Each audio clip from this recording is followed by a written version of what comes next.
वाह मर्दे। धुरंधर भैया तहार चमचवा कितना खुश बड़ा सन हो। 2 घंटा हो गईल अभी तक ले 10,000 व्यू ना गई, लेकिन के कहे के मतलब बा जौन पवन सिंह के गाना आज रिलीज भइल ह ओढ़नी सरकत जाए। मर्दे तहार चमचा तो एकदम बवाल मचा के वीडियो बनाव तरह सन कि व्यूज ना गईल, हो गईल पावर खत्म। बस बाबू इतने नु देख ल, अब देख पावर।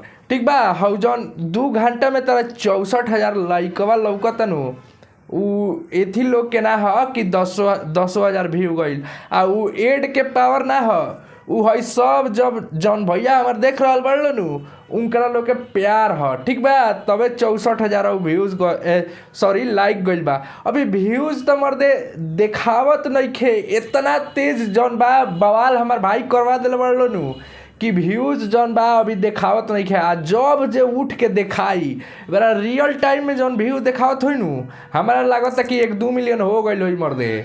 तो तार हई जगह चमचा लोग खुश बा, खुशी ज्यादा देर ना रही।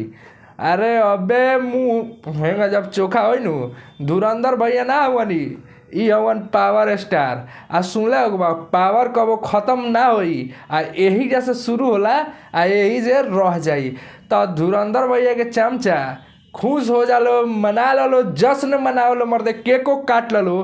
कैसे कि कुछ देर बाद जौन बा केको काटे के मौका ना मिली। ठीक बा, जब मुंह है जौन बनाओ तर लो, हंसत लो, कौनो एथी ना होई। ठीक बा, व्यूज कम आ रहा है। अरे भैया लाइकवा देखो, लाइक व्यूज रियल टाइम में दिखा रहा है। ठीक है, जब जब व्यूज बा यूट्यूब अपडेट करेला तब होई तारा लोग के मुंह चोखा। आ तब हम आएम वीडियो लेके आ बात करें तारा लोग से। ठीक बा, ये बार जितना बोले के बा उतना चमचाई कर लो।